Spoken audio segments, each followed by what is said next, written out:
Mel, Brandon, good to see you again. good to see you again. Have a good day?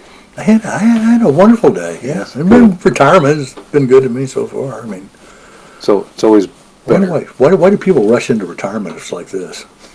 What do you want to talk about tonight? I'd like to touch briefly on the bridge and that meeting. I got a bone to pick with the county about this. What did they say? They said it like 10 times. What did they claim to be? What? Oh, the face cream that gets rid of acne. Proactive. Proactive. They're going to be proactive. If there's a damn proactive, how come there's bridges like this? That's not proactive. That's reactive. It's the 180-degree opposite of proactive. Is reactive. I did find it a little comical because even I don't want to say they jabbed, but they definitely poked at the city as regards to being proactive. Well, that's fine if you want to leave that water line hanging on the bridge, but hey, if you don't want to be proactive, that's up to you guys.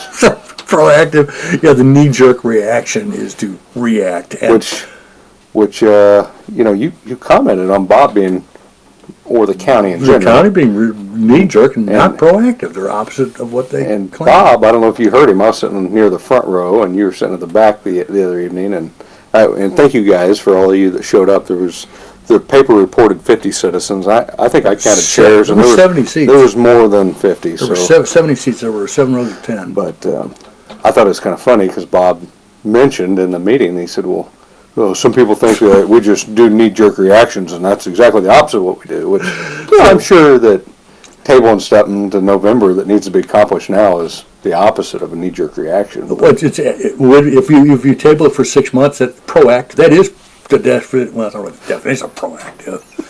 Damn, what would you call that when you table it and table it and table it? People that do that, I know I do that. If I've got a difficult task, I like to postpone as long as I possibly can too. But then they waylaid us on the water line and like, ooh, get your damn water line off our bridge. Whatever. They've been hanging water lines off the bridge at the beginning of time. But I get it too, though. From the city's perspective, they've annexed that property over there for 40-some years or something ridiculous, and they've been riding on that free bridge all this time. Okay, one problem at a time. If we put this whole ball of wax onto this ball of wax, is so damn big it encompasses everything and everybody. And it's unfundable at that point, right? And it would have been fundable over the years had they been proactive and done things one stage at a time. But now all of a sudden we're in the lurch. But anyway, enough about the bridge and really, not to beleaguer the damn. Well, yes, to beleaguer the point.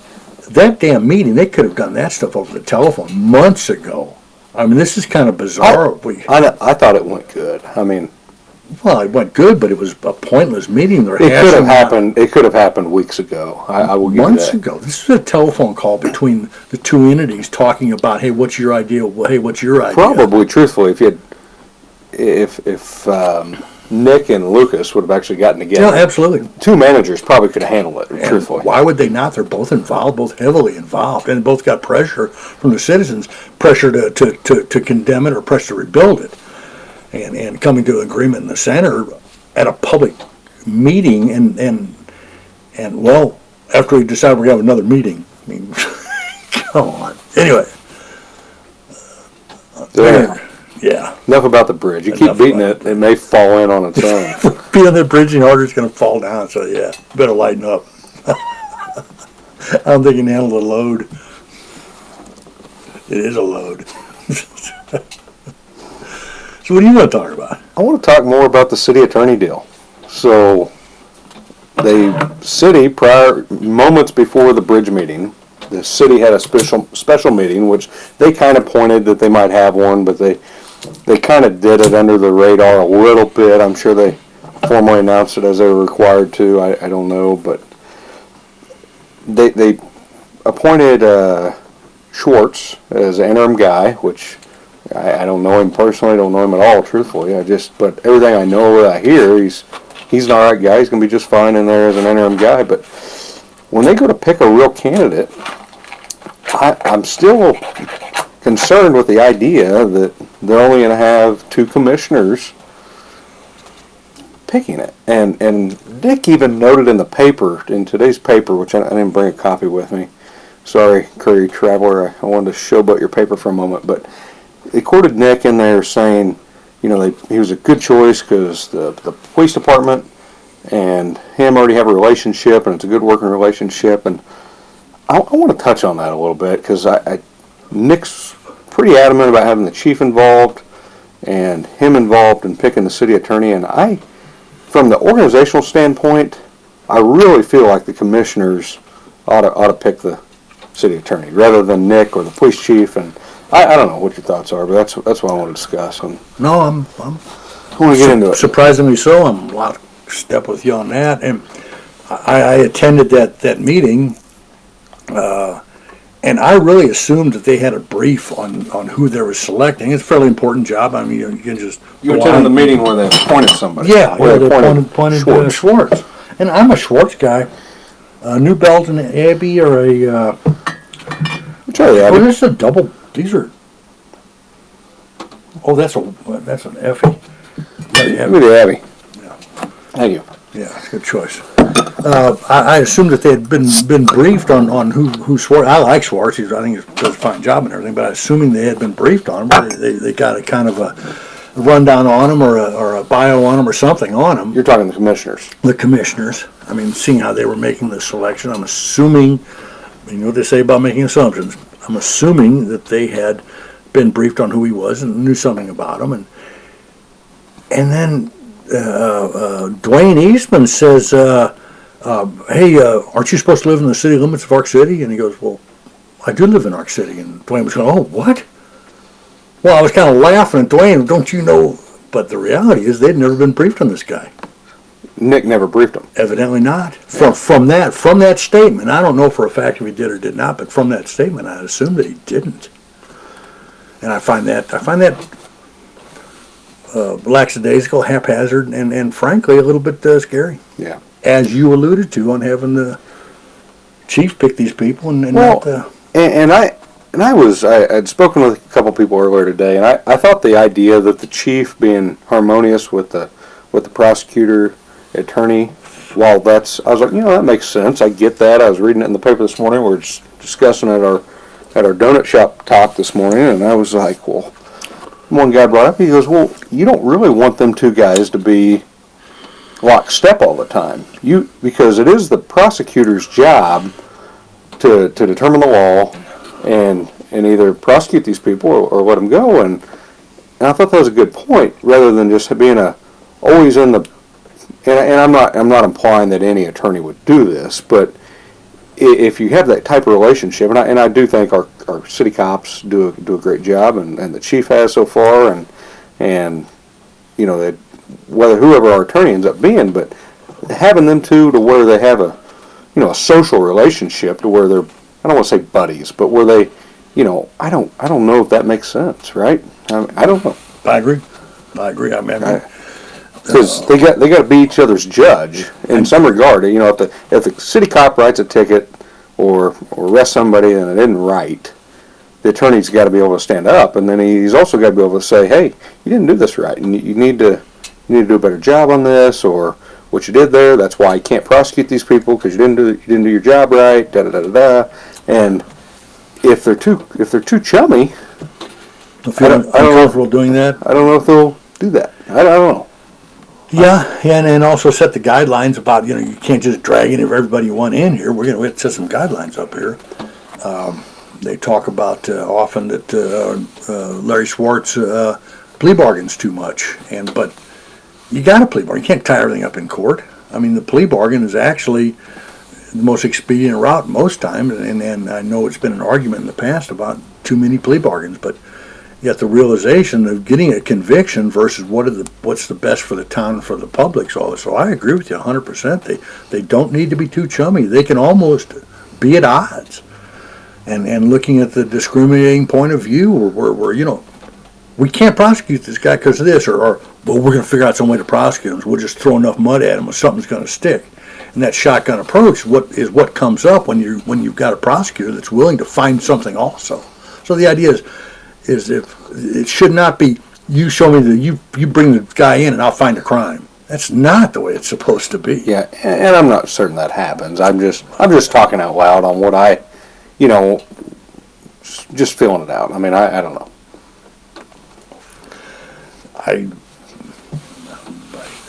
I wish it didn't happen that way. I wish it didn't happen that way, and I'm not saying it always does. But I know there are instances where and I know they got a tough job with they know all the criminals and the catch and release problem and the jails being overcrowded. And it's the same prisoner or same offenders all the time, Over and over and over. over and over and over, and that's part of that plea bargain thing. But yeah, I really don't know what the solution is, but Something to be conscious of, guys. I mean, that's all I'm getting at. Yeah. I don't know if it's how big a deal it is, but be a good question to ask these applicants and say, how would you handle this? Because it's a fair question. and that would and how would you select? He wants the chief himself and two commissioners. Yeah, and see, my deal on the two commissioners, and I don't know what your think is, but to me, I just don't like that idea. There's 5 folks up there, and I touched on that briefly, and I actually went and pulled some stuff. And Well, they're going to get the 2 best commissioners. they're going to get the 2 that are going to go in their direction of what they want to do. But, Exactly. so I pulled a little bit of information off the World Wide Web. For you kids that don't know, that's www. But Oh, that's where all the pornos are. Yeah. so this was whenever our last city attorney back in 2005, according to this article in the paper, which could or could not be accurate, but it appears here that there was 5 applicants. Whether or not that's so, I don't know, but that's what was reported in the paper, and that well over a decade ago. And it says in here that all 5 commissioners were impressed with Niles. They visited with her at the meeting and asked her questions, and not unanimously agreed for her appointment. But prior to that, it says Niles was one of 5 that were interviewed for the position, and it talks about all the commissioners interviewing all these folks. And so I don't know that Well, Foss is still around. Foss Fair. Yeah, he's the one that wrote this article. I wonder if he should be conferred, because I have heard from various people, including other attorneys who were around at that time, that there was not actually a selection process, that she was anointed as the one. There was Yeah, I don't know. selection. This is the other big question I got. Now I'm going to put that up there in front of Mel, and I don't know if you guys can see it, but that's the org chart that the city's got published currently, and it's got the city commissioners over both city manager and the city attorney. So city attorney and city manager. And so again, back to the appointment thing, it ought to be the commission appointing the city attorney, unless this isn't accurate, which it does have some contradictory evidence, because you go further into the city's governing body of excellence. It talks about Nick's responsibilities as city manager, and it shows him over the city attorney in this aspect. So I don't really know, but I do think all the city commissioners should be involved and have an opinion, and their opinion taken seriously, and ultimately voted on what that looks like. That's just my take on it. I don't know. On the hierarchy chart, the published information according to when the city audit, and the city audit is the Bible of how the city's running. It's supposed to be a transparency of how the city runs, and that's where the hierarchy That's chart where it comes came from. out of. That's where I got it And from. that is what you would go to. That would be the specification of the city, irregardless of contract, or brother, or good old boy. It come out of this book, and this book here that I have was from when I was a commissioner, and you probably have one just like it Yep. somewhere Yeah, I've got one. buried in your crap. But Yep. I went and pulled the latest one that the current commissioners have out of their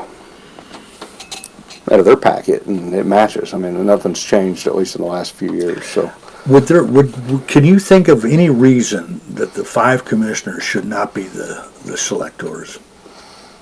I mean, is there anything? I mean, take influence or take advice from counsel from. I guess here's one. I don't know, but I mean, if, for example, I'm making this up, but let's pretend there was 20 applicants. I feel comfortable with Nick narrowing it down to the top 5. I mean, I guess that's where I'm at. Just for expedience? Yeah, and also, too, if you look at this, he was talking about the timeline being really critical. and it's going to take a while getting this solicited and getting this stuff out there. They did this Niles thing when she was in a matter of a couple weeks. Whenever Otis announced that he was going to retire from that position, and so it wasn't and I realize it's a different time and different city manager and different group of commissioners, but talking like we're going to drag it out into 2020 is just. Oh, that's insane. We might as well table it like the commission did the bridge. the ability to find an interim guy within a matter of days. Oh yeah, well Nick had that planned within 2 days. I might have, and I'm certainly not disagreeing with his choice. I like him. Should there been more in-depth look into this? Yeah, maybe. Essentially, he would be the lead-in for the permanent job if he wants to leave the county. And but he couldn't. Well, surely he could leave the county. He could quit the county. But why would he? Well, it makes more money here. No, hardly. Not by what the paper says. Oh, he's not. Well, okay.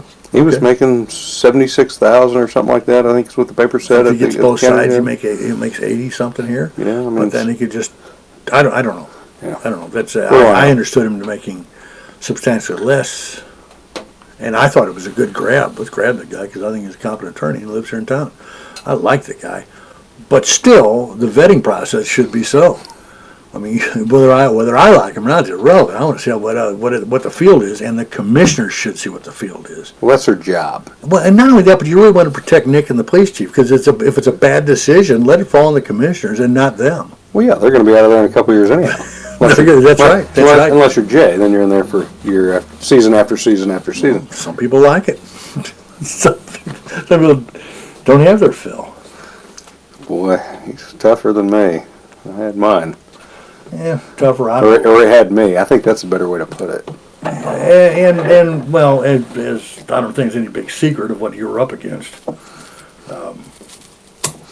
And if it's not a friendly commissioner, if you're the odd man out, like Kenyon has been until Jim came out. My gosh. She always seems to find some common ground. She's pretty. Sometimes I refer to her as Teflon. Yeah. I as elastic. Elastic? Yeah, I say Teflon because everything slides right off of her. She doesn't. I mean, she gets worked up about certain things, but boy, it doesn't stick to her. She gets fired back up on the next thing, gets going, and she does. God love her for it. I couldn't let it roll off like that. I carried it, and I mean, it was. I nurtured it. Yeah. If I found some transgressions against me, by God, that became my focal point. All right, what else you want to talk about tonight? One other thing I want to touch on real quick. Get to that? Yep. So 9/11 yesterday. You know, a lot of history there, a lot of memories there. You know, it's a pretty somber day. So yesterday I told Courtney, I was like, we ought to really talk to the kids because our kids are 2, 5, 7, and 9. Of course, obviously wasn't born then, but just getting old enough to kind of understand at least the 3 older ones. And so Courtney and I just started talking to them. So what do you guys know about 9/11? And of course, Reagan, the 9-year-old, which she's naturally pretty good at recalling information, but she started rattling off all these facts about it. And of course, it helped that your grandkids were in her class a couple years ago, and your son, Dusty, had came to the school and talked about 9/11 because he was there at the Pentagon when it got hit by the plane. And so anyhow, they had a little bit more involved experience a couple years ago, but nonetheless, Reagan started reciting stuff, and Reese did, and Maverick did, and it was just kind of cool that. And I said, "So what? And you guys learn about this in school?" And they're like, "Oh yeah, we watched, we heard about it in school and learned about it." And that made my day because I hear all the time, and I feel all the time that schools don't teach the way they should anymore. They get rid of cursive, and they got rid of holy cards, and they got rid of they're rewriting history, and paper mathematics, cursive writing. Oh, the new math style, sentence structuring. So anyhow, I was phonics. so glad to hear that they're still teaching relevant history in school, and it's pretty damn relevant. It's very relevant because it certainly, you posted something on Facebook about it changing the course of America, It really has. I mean, it's a different bird. and not for the better. I know that the one that I know was touched the most, who Dusty, he won the first heroic medal in the war on terror. He won the very first one. And when he went back in that Pentagon and pulled people out of it, and he did, and he absolutely did. Don't take him away. But it was a horrible impact on his life. It was not, the 20 some odd people he rescued, God bless them and God bless him for doing it.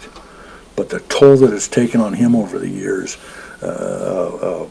seeing that plus the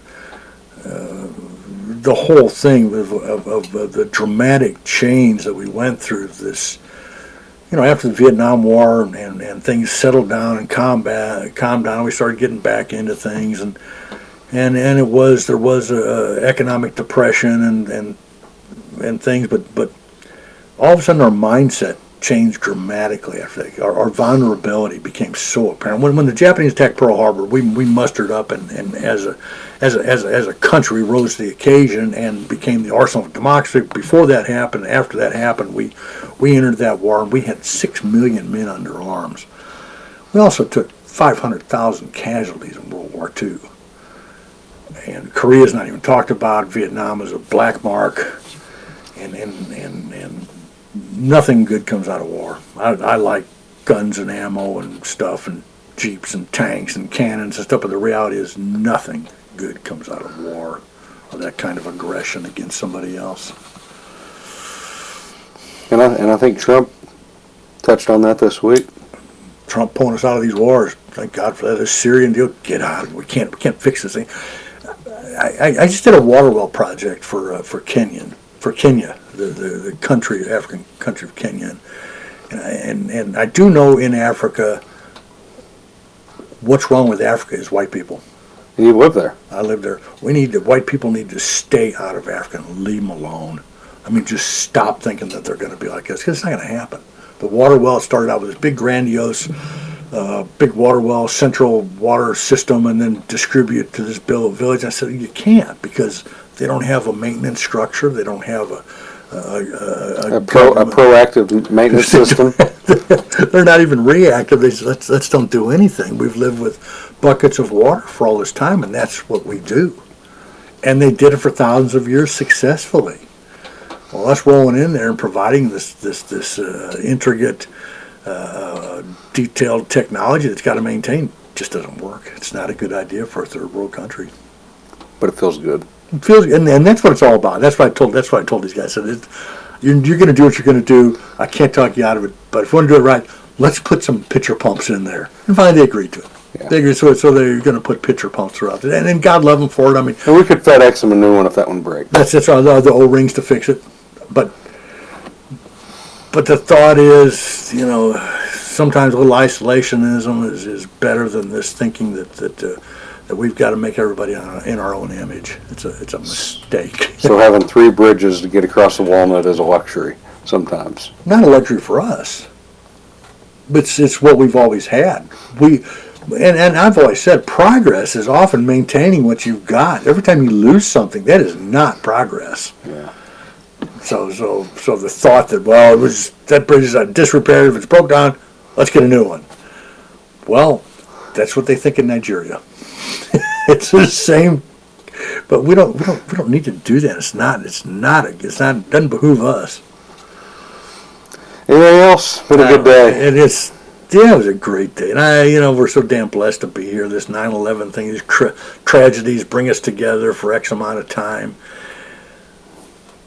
Somebody else, in fact, it may have been my Aunt Linda, posted on there about the. I remember what I want to remember is 9/12, which was the day. That's a good point. The day after, and everybody united and hung their American flags, was ready to kick some Durka ass out there, and I miss that too. I love it. A buddy of mine was here from Germany, and looking around, he spent a little time here, and he commented that the esprit de corps of America, all the American flags, and how American we are, and America, and everything is about America, and as far as we can say, we are the center of the universe, center of the world, and he was really amazed that we have that kind of I like it. nationalism. Absolutely. And that's what keeps us viable and keeps us going. Thought, and the competition, our natural thought of being first, keeps us first. Because if you're running a race, you stop too soon, somebody's going to beat you. And you don't want to be second. We gotta go. We did a long conversation. Night, Mel. Ah.